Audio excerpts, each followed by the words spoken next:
Assalamualaikum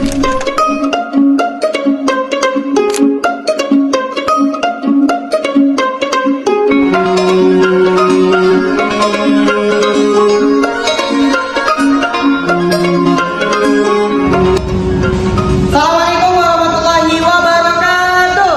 Untuk ketua kelas, silakan siapkan. Ya Pak, sebelum kita mulai pelajaran pada hari ini, mari kita berdoa bersama-sama. Doa dimulai.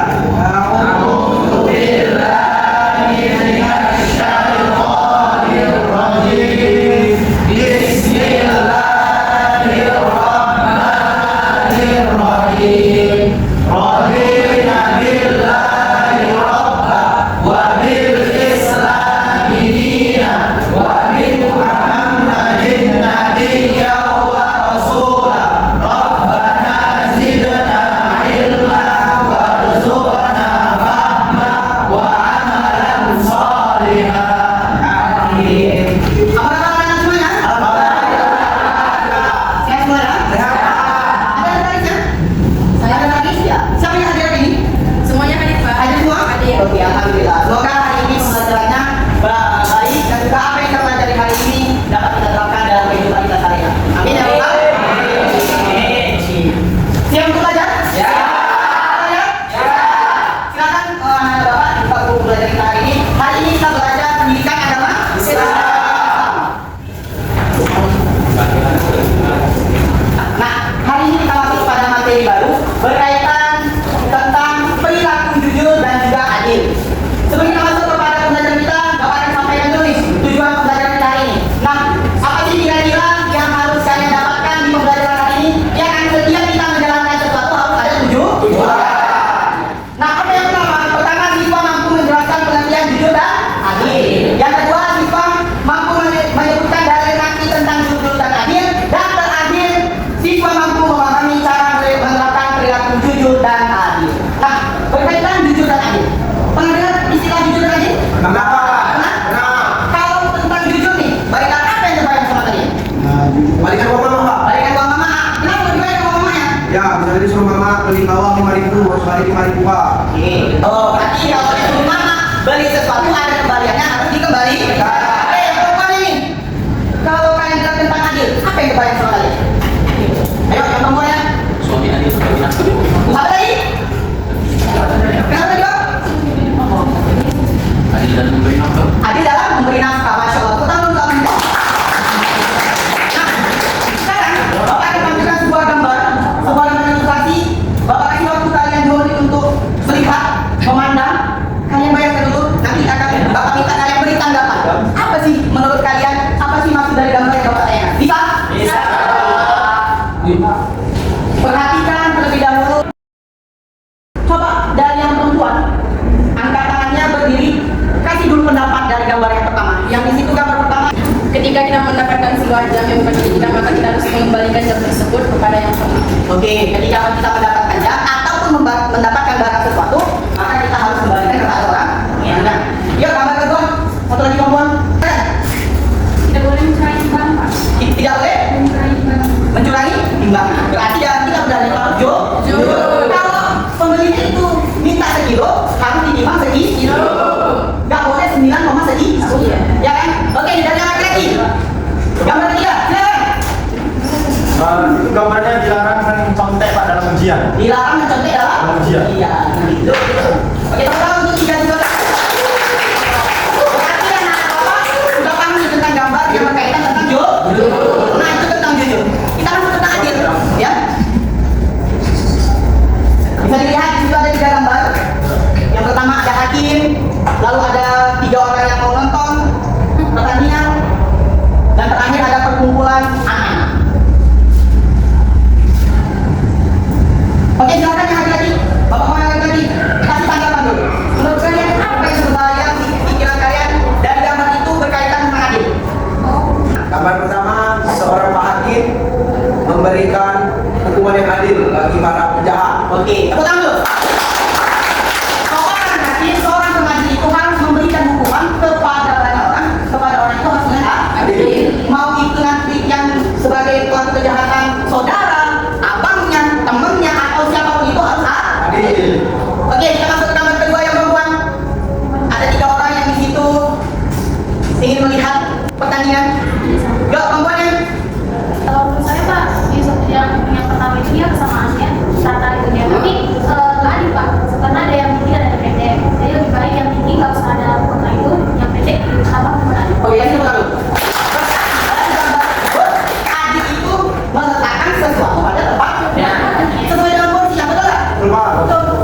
Seperti yang gambar pertama tuh, ya kan? Di situ pijakan mereka sama, ya kan? Sama kayak gini ya? Sama nggak? Sama.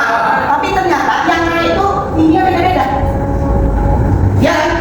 Kalau kita berbicara kesamaan, ini sama-sama menaiki pijakan yang tingginya kan? Sedangkan gambar kedua itu baru lagi. Mereka mau menonton dari balik tembok, siapa yang dia tinggi badannya itu lebih rendah, maka pijakannya itu harus lebih tinggi. Oke, terakhir lagi gambar yang ketiga. Ada yang sekarang, Pak. Dari yang saya dapat di situ keadilannya di dalam memilih teman Pak, tidak memandang suku, ras dan agama. Oke, tepuk tangan. Dan yang ketiga yang terakhir, kita dalam berteman, dalam bersosialisasi harus berbaur ke semuanya. Nggak pandang agama, nggak pandang suku, nggak pandang semua kita harus temani. Nah, tadi kita sudah melihat gambar nanti. Mudah-mudahan dari gambar tadi pelan-pelan yang kita paham apa sih itu tentang judul, apa itu tentang adil. Nah, selanjutnya kapan bagi kelompok kalian menjadi 4 kelompok. Oke, ketika Bapak sebutkan kelompok pertama, langsung berdiri buat kelompok di sini. Kelompok 1, kelompok 2, kelompok 3, kelompok 4.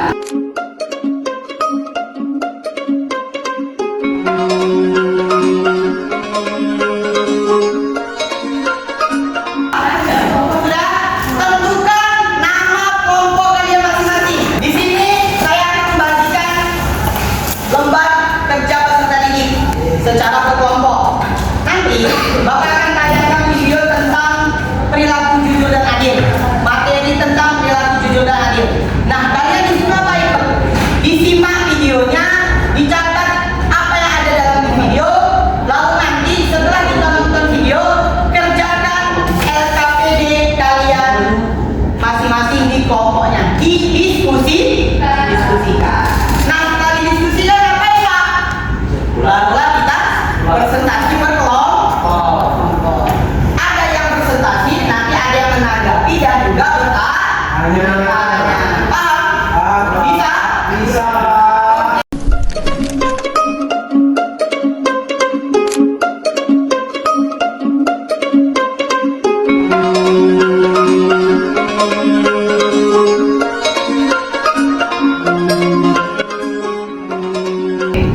Video tadi tentang apa? Nah, sebelum kalian mengerjakan lembar kerja peserta didik, ada nggak yang mau bertanya tentang video tadi? Ada nggak yang mau bertanya? Tidak ada? Cukup? Ya, oke. Sebelum kita mengerjakan LKPD, berdiri dulu, kita gini. Yuk, berdiri dulu yuk. 1, 2, 3. Buka, tutup, buka, tutup. Bertepuk tangan. Buka, tutup, buka, tutup. Tepuk tangan lagi. Digulung-gulung, digulung-gulung. Lalu tertawa, haha. Gulung lagi, digulung lagi. Tertawa lagi. Beri dia ha. Beri dia hi. Beri dia semua. Silakan kerjakan LKP di kelompok kalian dimulai dari sekarang.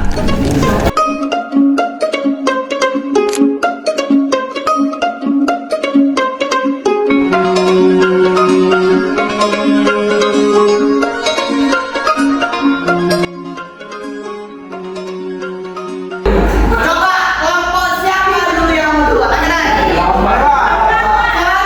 Kami dari kelompok 4 atau lebih dikenal dengan Stay tuned for the di sini kami mendapatkan pertanyaan, diskusikan dengan anggota kelompok cara yang pernah kalian lakukan dalam menerapkan perilaku adil di sekolah sesuai dengan pengalaman yang telah terjadi.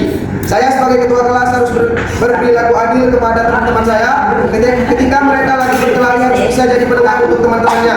Dan caranya jangan mendengarkan sebelah pihak, harus mendengar cerita keduanya dan sudah ketemu masalahnya, diluruskan dan didamaikan, harus bisa saling memaafkan untuk teman-temannya. Tepuk tangan.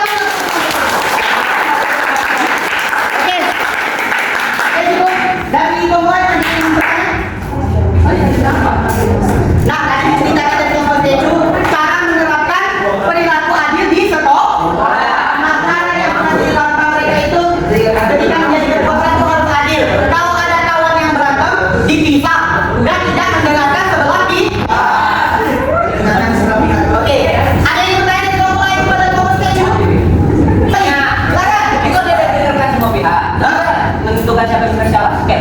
ketentuannya adil. Udah didengar dari dua belah pihak. Lalu jangan menentukan. Ayo, jawab. Benar. Ya. Kita dengar dari dua-duanya. Ya. Gimana kita menentukan siapa benar siapa salah? Siapa benar siapa salah? Itu tadi sudah saya bilang. Sudah ketemu masalahnya, diluruskan dan didamaikan. Kalau kita udah mendengar dari dua belah pihak, kita pasti dapat titik salahnya di mana. Benar nggak? Betul kan? Betul. Tepuk tangan untuk kita. Kami dari kelompok nomor 2, nama kelompok kami. Agaknya. Oke. Jadi kami sini menjelaskan yang telah kami diskusikan. Gimana nih orang? Baik kan?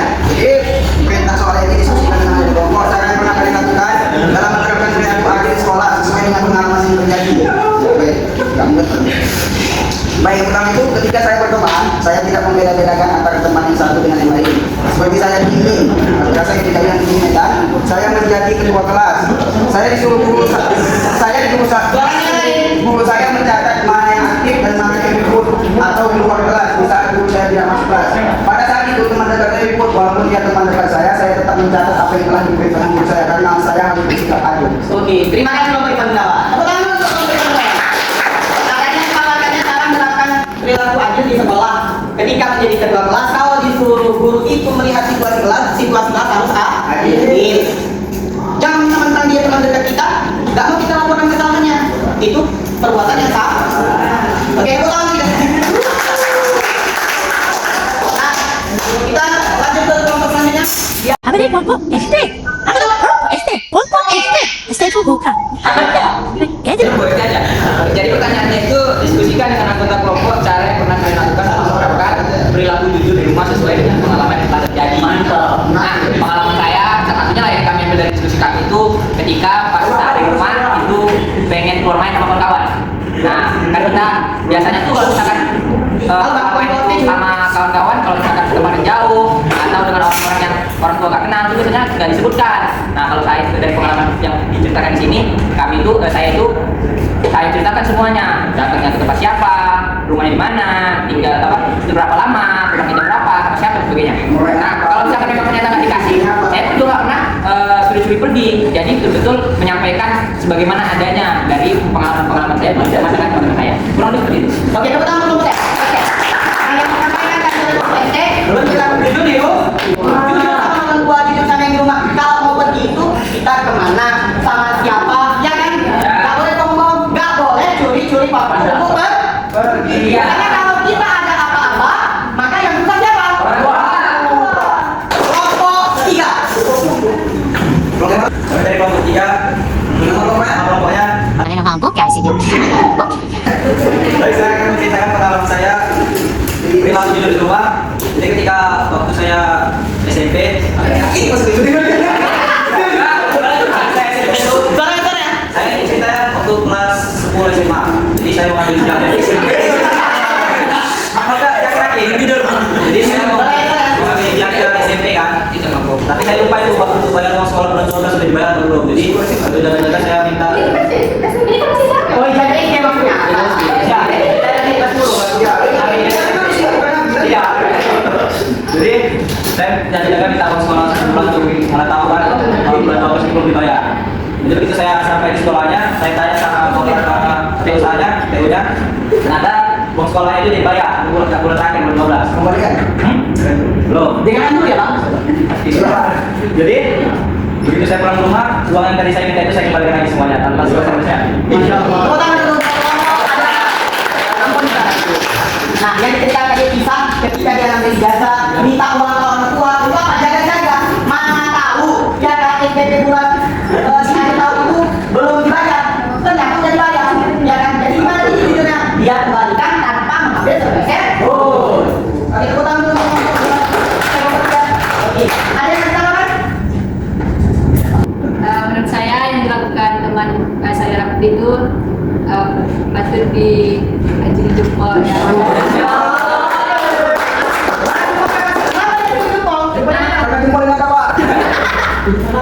Karena sudah berani berbuat jujur dan tidak mengambil uang orang tua. Oke, tepuk tangan untuk yang Pak. Jujur itu harus dimulai dari sejak sekarang. Jujur itu modal utama dalam menjalani kehidupan. Kalau kita berani jujur, maka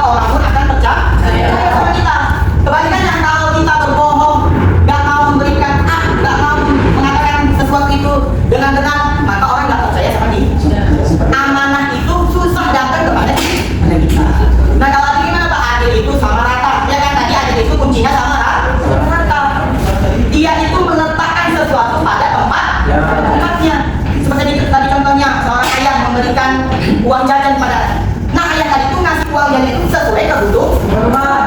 Nggak mungkin sama kebutuhan anak yang kuliah dengan anak yang masih SD. Kalau contohnya disamakan, misalnya disamakan uang sakunya itu sama seperti anak SD, bisa nggak yang kuliah? Nggak bisa. Begitu juga sebaliknya, kalau misalnya anak SD tadi itu dikasih uang jajan sama kayak anak kuliah, kebanyakan itu mengajarkan anak SD tadi. Ya, paham sampai di sini? Nah, ada pertanyaan? Ada pertanyaan?